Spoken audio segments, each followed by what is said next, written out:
Hello friends, स्वागत है आप लोगों को अपने यूट्यूब चैनल अर्चना ऑनलाइन क्लासेस में। सो फ्रेंड्स, आज हम लोग बिहार पारा मेडिकल एग्जाम 2024 के लिए हिंदी व्याकरण के भी इम्पोर्टेंट टॉपिक शब्द विचार है जो वर्ड फॉर्मेशन को लेकर आए हूँ फ्रेंड्स। सो अगर आप लोग चैनल पे नए होंगे तो चैनल को सब्सक्राइब कीजिएगा और वीडियो पसंद है वीडियो को लाइक कीजिएगा, अपने दोस्तों के साथ शेयर कीजिएगा और चैनल के साथ बने रहिएगा ताकि आप लोगों का एग्जाम अच्छे नंबरों से निकल जाए। ठीक है, तो और आप लोग का एडमिशन एक गवर्नमेंट कॉलेज में हो जाए।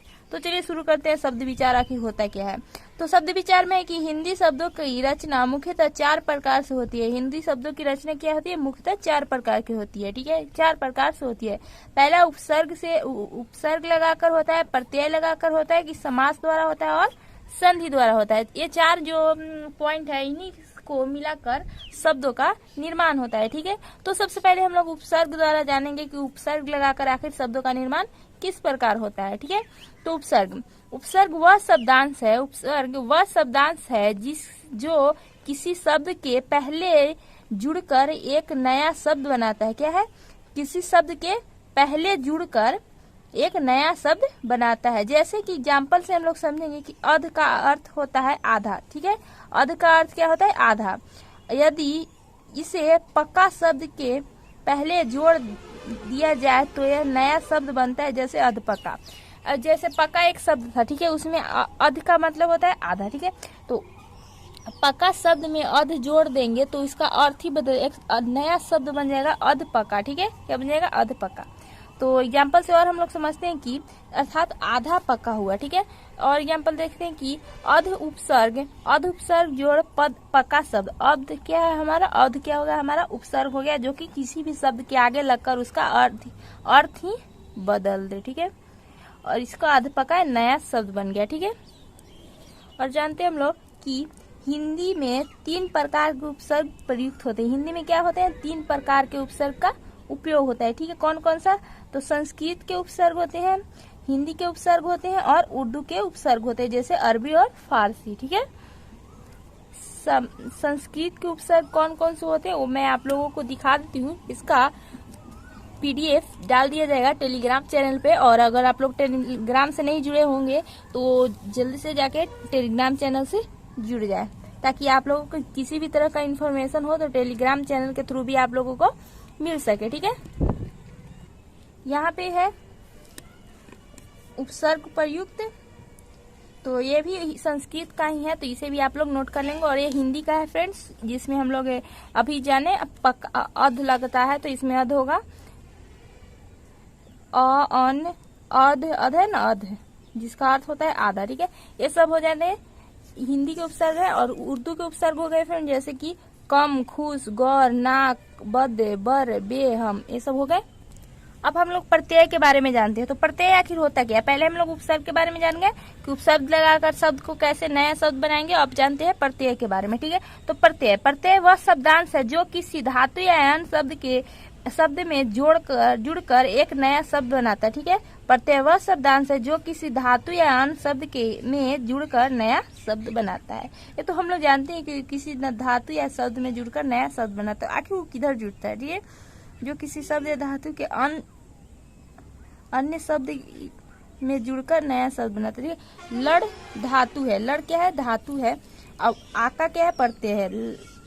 लड़ धातु, तो लड़ाका भी इसका नया शब्द बन गया। ठीक है, उपसर्ग था जो शब्द के आगे लगकर उसका अर्थ बदलता है, लेकिन जो प्रत्यय है वो शब्द के पीछे लगता है। ठीक है, अब मनुष्य है। मनुष्य क्या है? एक संज्ञा है। ता क्या है? प्रत्यय है।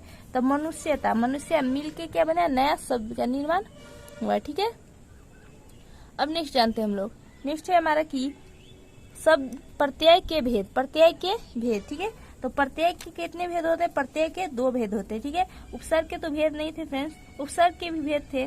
3 गो होते हैं उपसर्ग ही। संस्कृत का होता है, हिंदी का होता है और उर्दू का होता है। ठीक है, तो प्रत्यय के भी भेद हैं। कौन कौन से? कृत प्रत्यय और तद्धित प्रत्यय। कौन कौन है? कृत प्रत्यय और तद्धित प्रत्यय। तो कृत प्रत्यय क्या है? धातु क्रिया से जुड़ने वाली प्रत्यय को कृत प्रत्यय कहते हैं, और इनसे बने शब्द को कृदंत कहते हैं। क्या कहते हैं? इनसे बने हुए शब्द को कृदंत कहते हैं। ठीक है, धातु क्रिया में कृत प्रत्यय जुड़ने से संज्ञा का विश्लेषण शब्द बनते हैं। ठीक है, जैसे कि देखते हैं इस धातु प्रस्त आ कृत प्रत्यय है। ठीक है, क्या है, एक कृत प्रत्यय, आ क्या कृत, तो इस है तो आप जुड़ा तो क्या है, इच्छा। ठीक है, नेक्स्ट है कि टिक, टिक क्या है, धातु है, आव क्या है, कृत प्रत्यय है, तो क्या ये दोनों मिलकर क्या बना, टिकाव, जो कि एक विशेषण है। ठीक है,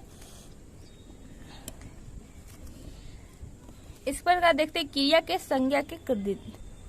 अब हम लोग जानते हैं देशज शब्द क्या होता है। ठीक है, देशज क्या होता है, तो देसी बोलचाल में पाए जाने वाले शब्द को देशज कहते हैं। क्या बोलते हैं, देसी बोलचाल में पाए जाने वाले शब्द को क्या बोलते हैं, देशज बोलते हैं। जैसे कि हो गया कबड़ी, कुत्ता, खच्चर, खोता, तिलोरी, तेंदुआ, नानी आदि सब क्या हो गया, देशज, अर्थात गांव देहात लोग जगह पे बोले जाते हैं, ऐसे शब्द का यूज किए जाते हैं। ठीक है, और विदेशज शब्द क्या हो गया, विदेशी भाषा में आए शब्द को विदेशज कहते हैं। जैसे अंग्रेजी में paper, table, book, doctor, pencil, cinema. ठीक है, ये सब हो गए। अरबी में हो गया अक्ल, अदालत, अरबी, अबीर, इज्जत, औरत, कलम आदि। ठीक है, और फारसी में क्या हो गया, अंगूर, अचार, अनार, कमर, खुश, चादर, से जेब आदि। ठीक है, और तुर्की में कौन कौन से शब्द है, तुर्की में हो गया उर्दू, कुर्ता, कुली, तोशक, बाबा, बेगम, सौगात आदि। खम क्या हो गया, बनावट या रचना के दृष्टि से शब्द के तीन भेद है। बनावट या रचना की दृष्टि से शब्द के कितने भेद है, तीन भेद है। तो कौन कौन है, रूट, यौगिक, योग रूट। कौन कौन से, रूट, यौगिक और एक रूट। ठीक है, रूट शब्द क्या है, तो आप जानते हैं रूट शब्द के बारे में। तो रूट शब्द क्या है, जिन शब्दों के खंड देखो रूट कहलाते, जैसे कि राजकन्या, विद्यासागर, आकाश रोग आदि। जिनका